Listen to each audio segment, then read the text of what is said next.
The rain fell cold and heavy on the steel streets of Sci-Fi, one of the biggest trade cities in the Outer Rim. Tall towers blinked with neon signs, and crowds moved fast, not caring who lived or died on the ground below. Beside the glowing steps of the Galactic Medical Hall, a small figure lay motionless. She was barely breathing. Her skin was pale blue, wet from the rain, with strange glowing veins that flickered weakly under her skin. Her clothes were torn and covered in dirt. A thin band was around her wrist, flashing a red mark in alien script. Unrepairable discharged. People passed by. No one stopped. Not even the nurses walking out of the hospital. She was just another failed patient left to die quietly. But then came someone different. Jake Carter, a human, walked slowly through the city with a sack of parts on his back. He had grease on his hands and a tired look in his eyes. He was new to this world, just hired as a cargo tech for the orbital station nearby. This was supposed to be just another job, quiet, simple. He saw the crowd ignoring something at the stairs. He looked closer. His eyes met hers. She was still alive, just barely. Her eyes were big and glowing, faintly a bright silver against the darkness of the rain. She looked scared, lost, like she had already accepted that no one would help. Jake didn't move at first. He hesitated. Not my problem, he whispered to himself. But as he started to walk away, she reached out. Her hand didn't even touch him, just lifted. Just a weak movement in the rain. Something in Jake's heart twisted. He turned back. He knelt beside her and checked her pulse. It was faint, but there. Her body was freezing. "Hey, can you hear me?" he said, brushing the wet hair from her face. She didn't answer, but her hand twitched again. Jake looked at the hospital building behind him. Clean, glowing, expensive, cold. "They left you here," he whispered. A security bot hovered nearby. "Citizen, move along. That subject has been discharged." Jake narrowed his eyes. "She's still alive. Unrepairable," the bot repeated. "Hospital liability ends at the gate." He wanted to punch the machine, but he didn't. Instead, he lifted the girl carefully into his arms. She was light. Too light. Like a child, though her face showed more age. People stared. A few laughed. One even recorded him. Humans petting the trash, someone joked. Jake ignored them. He didn't. Go to the hospital. He didn't trust it.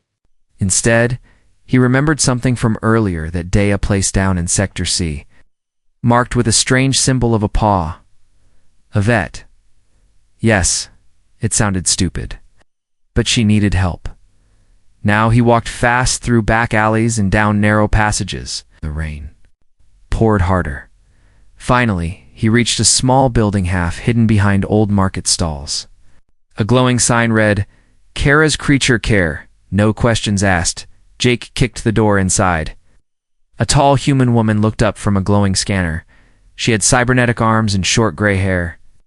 Her face showed years of experience and zero patience. "I don't treat beggars," she said. "She's not a beggar," Jake said, stepping inside. "Oh." Dripping wet. "She's not even a beast." The woman looked at the alien girl in his arms. Her eyes narrowed. "You brought a dying sentient to a vet?" Jake didn't answer. He just looked at her, desperate. "Please, the hospital's threw her out. She's got no one." The woman sighed. "Put her on the table." Jake obeyed. The moment he placed her down, her body trembled. A strange glow pulsed from her chest. The woman blinked. "Wait, that's not normal." She ran a scanner over the girl's body. Red alarms started blinking. "This isn't just malnutrition or infection," the vet said. "There's tech inside her. Something foreign. Something old." Jake stepped closer. "Can you save her?" The vet looked at him, serious now. "You just got yourself into something big, kid. I can try to keep her alive, but after that, no promises." She pressed a needle into the girl's neck. The alien. Girl jerked suddenly, eyes wide. She gasped. Jake grabbed her hand. "It's okay. You're safe." For the first time, her lips moved. A whisper. "Duh. in a language he didn't understand. But those eyes weren't afraid anymore. They were full of something else. Hope. The alien girl lay still on the metal table, her breathing now slow but steady. Her skin had a soft glow like tiny stars pulsing just under the surface. The vet Kara wiped sweat from her brow and looked at Jake, her eyes serious. She should have been dead hours ago, she said. Jake stood quietly watching. He'd wrapped a towel around himself and the girl to stop the rainwater from dripping onto the floor. His clothes were soaked, but he didn't care. I don't get it, he said. The hospitals gave up on her. They called her unrepairable. Kara scowled. That's because they didn't understand what they were looking at. She picked up a flat round device and placed it on the girl's chest. The screen blinked green, then suddenly turned deep purple with warning signs in alien code. Kara froze. Jake leaned in. What is it? It's girl. Her biology isn't normal, she said. There's something embedded deep in her system. It's not natural, not organic, and definitely not safe. Jake's stomach turned. You mean she's infected? No, Kara whispered. She's engineered. Jake stared at the alien girl, her face peaceful now. Couldn't understand. She looked so fragile, so innocent. But inside her, something ancient and dangerous was. Sleeping Kara kept scanning. New screen opened, showing something strange. Hundreds of small dots moving like a cloud inside the girl's bloodstream. What the hell are those? Jake asked. Nanites, Kara replied. Tiny machines, self-replicating. Not from this sector. Jake stepped back. Are they attacking her? No, Kara said. They're protecting her, healing her cells. Even rebuilding her nervous system. But something's wrong. They're confused. Kara adjusted the settings. They don't recognize the environment. It's like they were programmed for a different atmosphere. Her system's overheating and that's why she was shutting down. Jake looked at the girl. Can you fix it? I can try, Kara said. But I'll need time and privacy. Jake nodded, but something was bothering him. He remembered how the hospital guards didn't even blink when she was dumped on the stairs. They weren't surprised. They didn't even seem angry. They knew, Jake muttered. What, the doctors, he said. They knew what she was. They didn't help her because they didn't want to. Just then, the girl moved. Her eyes fluttered open silver like liquid moonlight. Jake stepped close. Hey, ... You're awake. She stared at him, dazed, confused. Her lips parted, and a sound escaped, soft and strange. A language Jake's translator, Plant, couldn't decode. Then she grabbed his hand, hard. The touch sent a small electric jolt through his fingers. Not painful, just warm. Jake didn't pull away. She's stabilizing, Kara said. But she needs more than medicine. Jake looked confused. What do you mean? I mean she's bonded with you. Jake blinked. What? These nanites inside her, Kara explained. They're responding faster to your presence. Your touch, your biology. It's like you're a key to her recovery. Jake looked down at her hand holding his. I don't even know her name. He whispered. The girl suddenly gasped and sat up straight, eyes wide in panic. Sella, she said in a soft, broken voice. My name, Sella. Then she passed out again. Kara stared in disbelief. She speaks standard? Jake nodded slowly. Sella, ... Looked at Kara. What the hell's going on? Kara exhaled sharply. Jake, I've been on this planet. For 15 years, I've seen hybrids, smugglers, even illegal experiments. But this girl, she's something new. Something the galaxy tried to bury. Jake stepped back. And I just pulled her out of the dirt. Kara shook her head. Ouch! Didn't just pull her out. You lit a signal flare. If someone wanted her dead quietly, they'll be coming soon. Jake clenched his fists. Let them come. But deep down, he was scared. Outside the clinic, in the shadows of an old-come tower, a cloaked figure stood watching. His eyes glowed. Faint red behind the mask. Pressed a finger to his ear. Target survived. Human interference confirmed. Preparing extraction. Jake sat in the corner of the clinic, his back against the cold wall. eyes fixed on the sleeping alien girl. Sella, that was her name. She looked peaceful now, but the machines around her were still blinking slow red pulses that signaled something was wrong inside her. Her chest rose and fell, and the glow in her veins pulsed like a soft heartbeat of starlight. Kara. The vet was silent, but her eyes were locked on the screen in front of her. What is it now? Jake asked, standing up. Kara didn't answer right away. She was staring at a blood sample under a digital magnifier. Her hand slowly reached for the scanner again, adjusting the view. Jake stepped closer. Is it the nanites? No, she whispered. It's something ... older. She zoomed in. Inside the blood sample were not just nanites, but strange tiny symbols moving in patterns like a microscopic code. That's not just tech, Kara said. It's language. Jake frowned. What do you mean? Like writing? These nanites are talking to each other in a structured pattern. They're not just healing her, they're storing knowledge. Jake stepped back. Knowledge of what? I don't know, but it's ancient, pre-galactic code era. Kara tapped the console again, then froze. A symbol appeared, a spiral of 7 lines curling into one. Kara's eyes widened. No, this can't be right. Jake leaned in. Is it? She looked at him like she'd seen a ghost. That symbol was found only once before. On a black box pulled from a crashed ship on the edge of the dead systems, a ship that predated all known alien species. Jake's mouth went dry. Are you saying she's connected to that? Kara whispered. She might be the last living piece of something the galaxy erased. Just then, Sella stirred. Her eyes opened this time, sharp and alert. She looked at the screen, at Kara, at Jake, and sat up. Her voice was still soft, but clear. You shouldn't have brought me here. Jake stepped forward. I couldn't leave you on the street. We were supposed to, she said. Kara crossed her arms.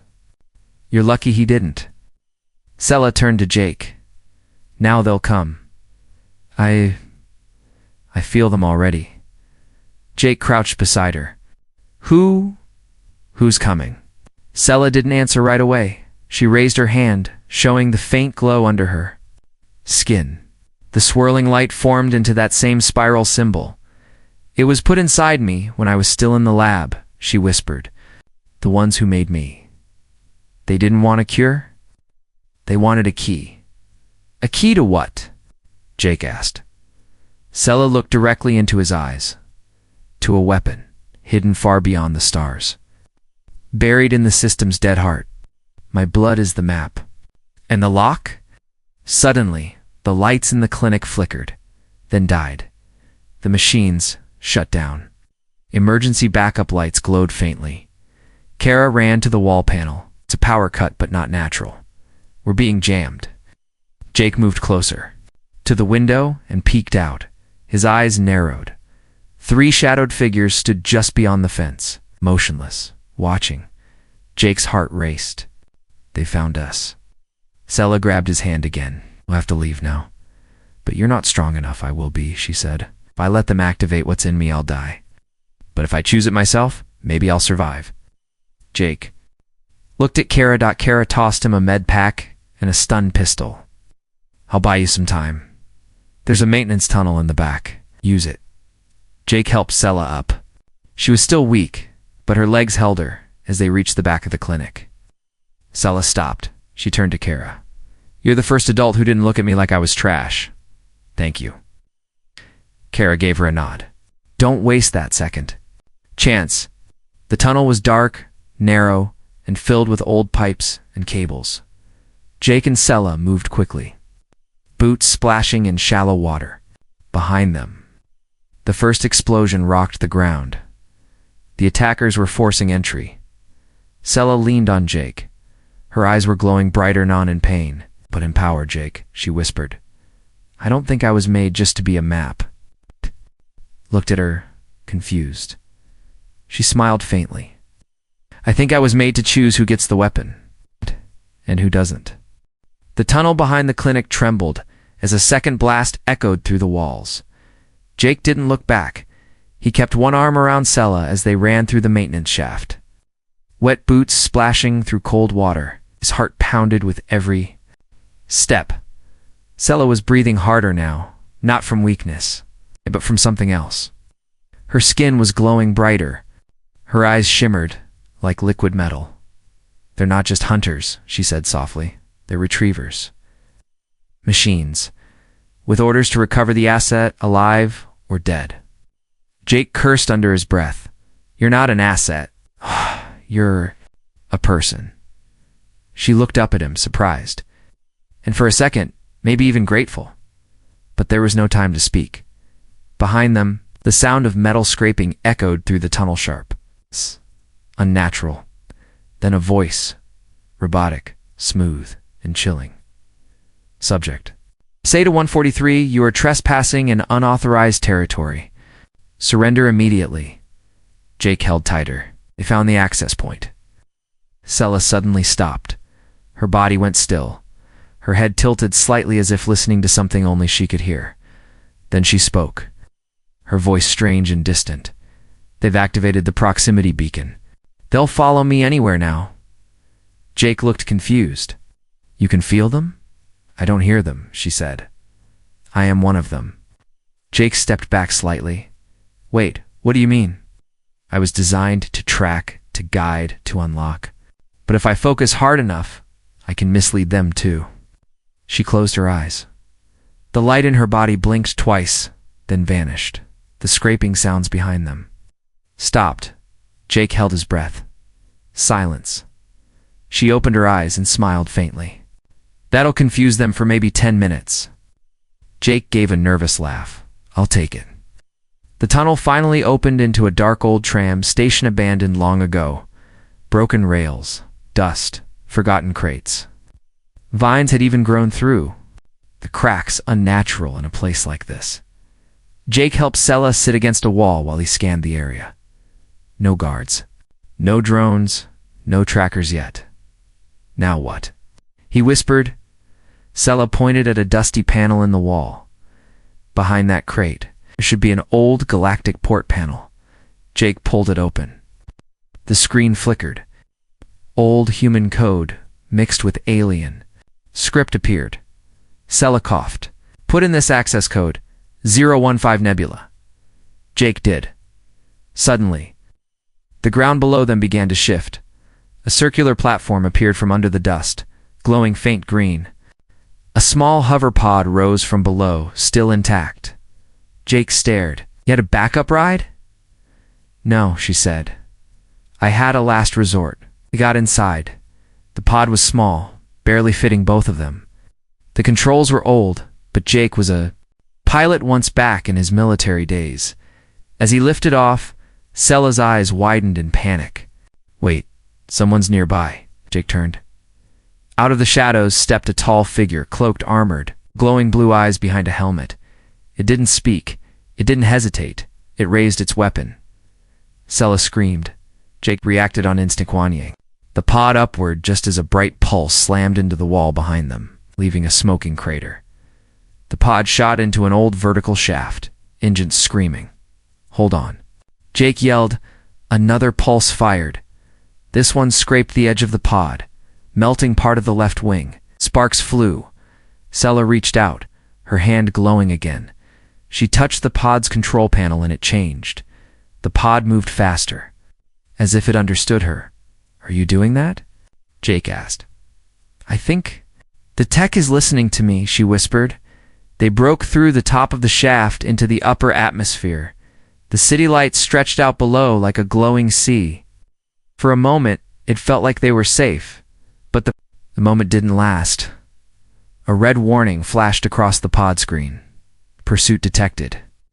Behind them, 3 sleek hunter drones burst from the cloud layer fast. Silent, deadly. Jake gritted his teeth. "They're not giving up."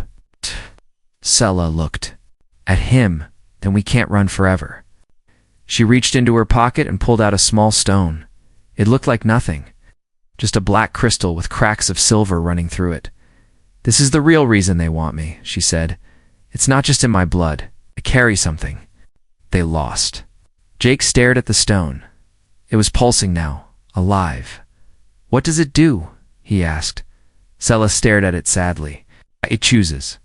As the pod dived toward a hidden canyon below, Jake's hands tightened on the controls. The drones followed, one of them firing a bolt that missed by inches. The chase was on. But Sella's words echoed in his mind. It chooses... ... And Jake suddenly realized something terrifying.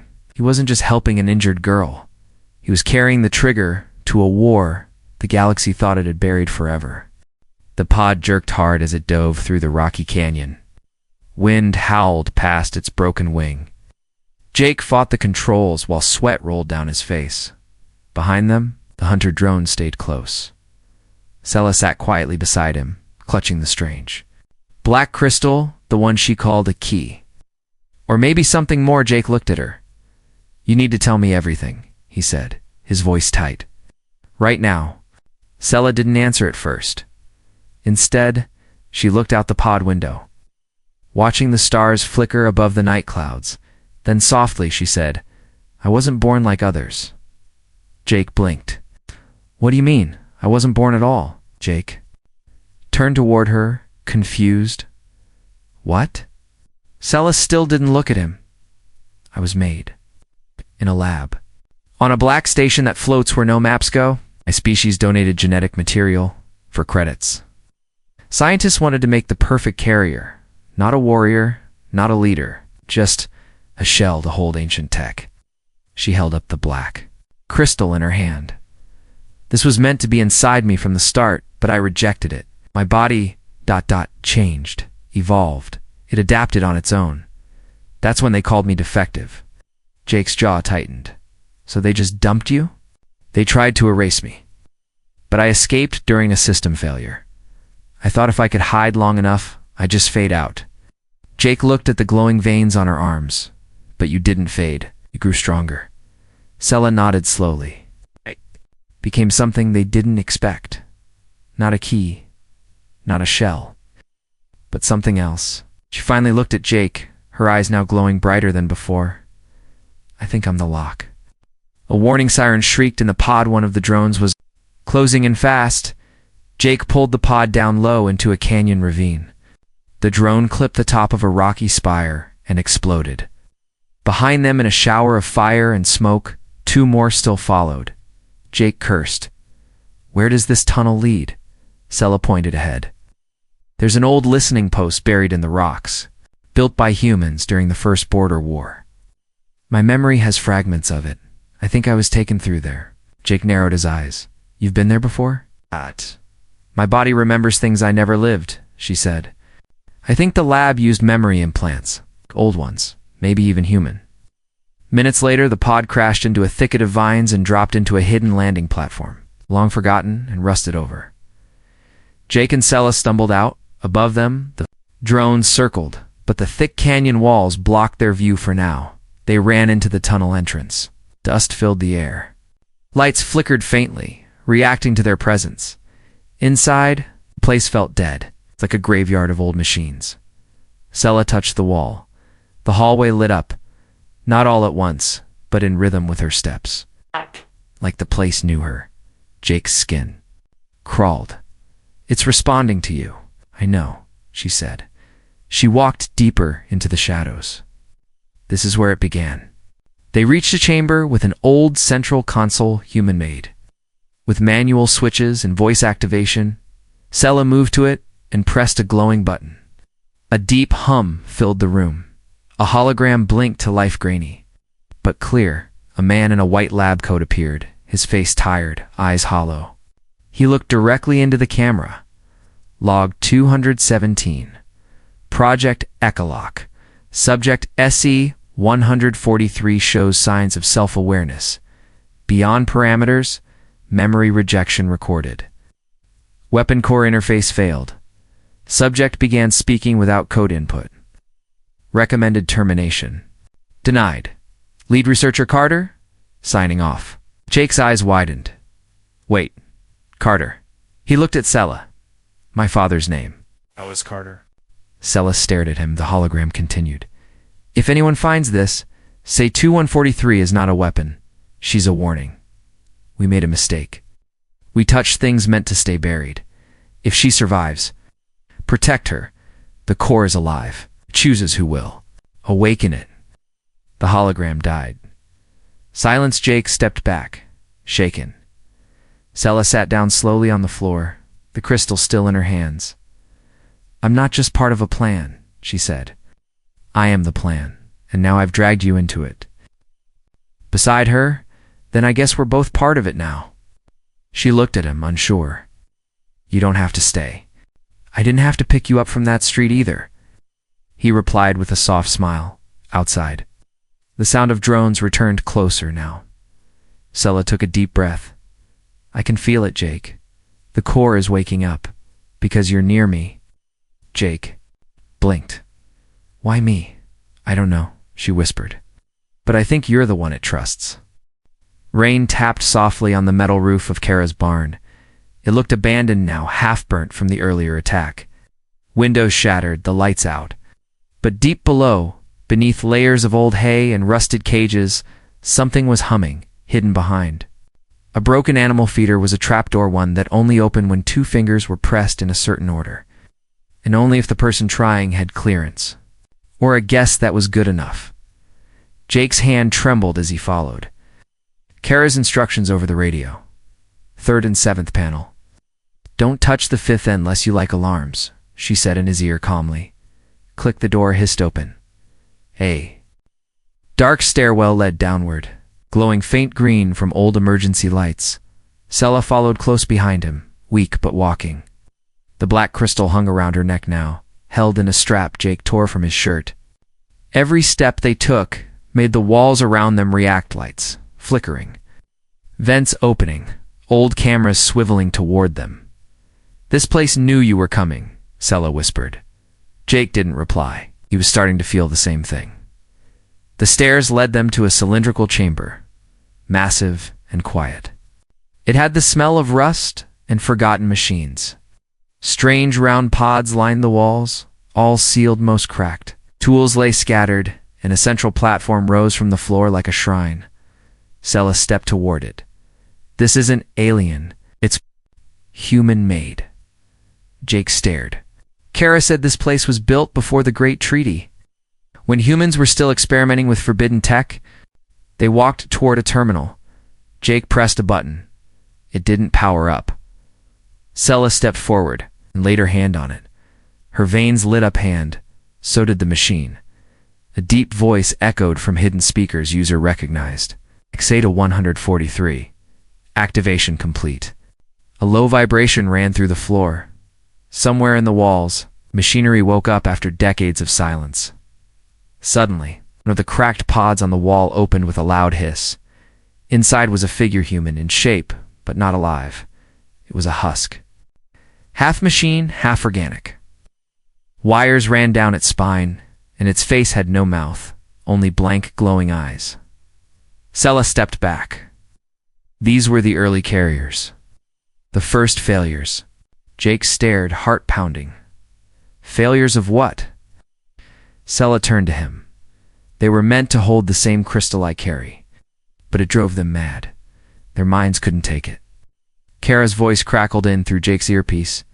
You found the vault, didn't you? Jake blinked. Vault? Yeah, Kara said. This wasn't just a lab. It was a storage site. It's 4 prototypes, cores, even the memory of ancient AI weapons. Most people forgot it existed.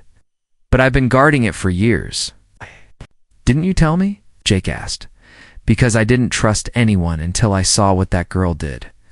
Look, I don't know if she's the end of something or the beginning. But if she's activating the vault, then it's already too late. To stay out of it. Suddenly more pods began opening, but not all of them were empty. A sleek silver robot stepped out of one. Unlike the husk, this one was clean, smooth, and awake. It scanned the room, then locked eyes on Sella. It spoke. Corbera detected. Awaiting directive, Sella stood frozen. I don't have a directive. The robot tilted its head. Defaulting to Guardian protocol. Its arms shifted, transforming into twin energy shields. It moved between Sella and Jake like a loyal bodyguard. Jake raised an eyebrow. You just gained a mechanical pet. Sella looked at her hands. Oh, I think I've just been accepted as the rightful carrier. Another pod opened, but this time, something wasn't right. The walls shook. A black drone, sleeker than the rest, floated out, its core glowing red. It scanned Jake, then Sella, then turned toward the ceiling and fired a blast straight up. Boom, the ceiling cracked. Dirt and stone rained down. Jake shouted, "It's calling them in." Sella screamed, "It's a tracker unit. It's alerting my creators." Kara's voice came through. "They just picked up your signal. Dozens of ships are now heading straight for your location." Jake grabbed Sella's arm. "We need to shut this place down or defend it." Sella turned to the terminal. Her hands shook as she pressed the symbols she somehow understood without learning. The vault began, shifting walls closing, defense grids activating. But more than that, something deeper in the chamber responded. An enormous sealed door at the far end rumbled open. Inside was a dark room with a floating orb, humming softly, surrounded by a ring of shattered bodies and broken machines. Sella stepped forward, staring. "At the orb, the core," she whispered. "The real one." Jake stood behind her. "What does it do?" Sella's hand hovered over it. "It doesn't destroy planets," she said. "It rewrites them." The floating orb pulsed with ancient energy, lighting the dark chamber in soft waves.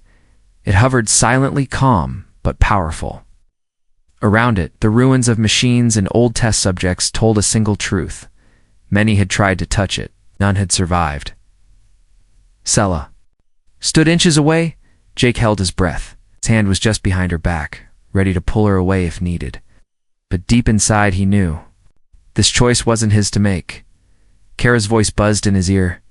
"Jake, sensors are going wild. A massive fleet just dropped out of warp. They've surrounded the canyon." Jake cursed. "How long until they land?" 2 minutes, maybe less." Jake turned back to Sella. "You don't have to do this." She didn't respond. Her eyes were glowing silver again, but this time, brighter than ever. Sella could hear it. The core wasn't silent. It was speaking to her inside her mind, not in words, not in sounds, but in feelings. Loneliness, pain, fear, and something else. Hope. It had waited for her. Not because she was powerful, but because she chose differently. The others who came before, they wanted control, glory, weapons. But Sella, she didn't even want to live when she first escaped. She only wanted peace.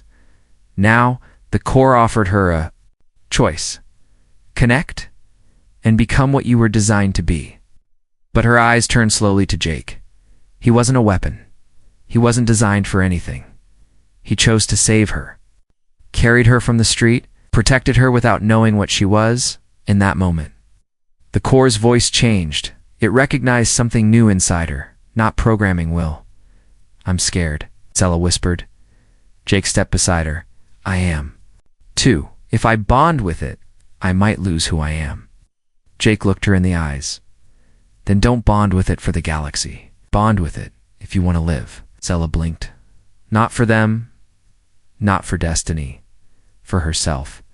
Her hand touched the orb. The world exploded in light, but there was no pain. The light wrapped around her like a blanket. It didn't burn, it warmed. Her body lifted from the floor. The black crystal around her neck dissolved into mist and was pulled into the orb. Then silence.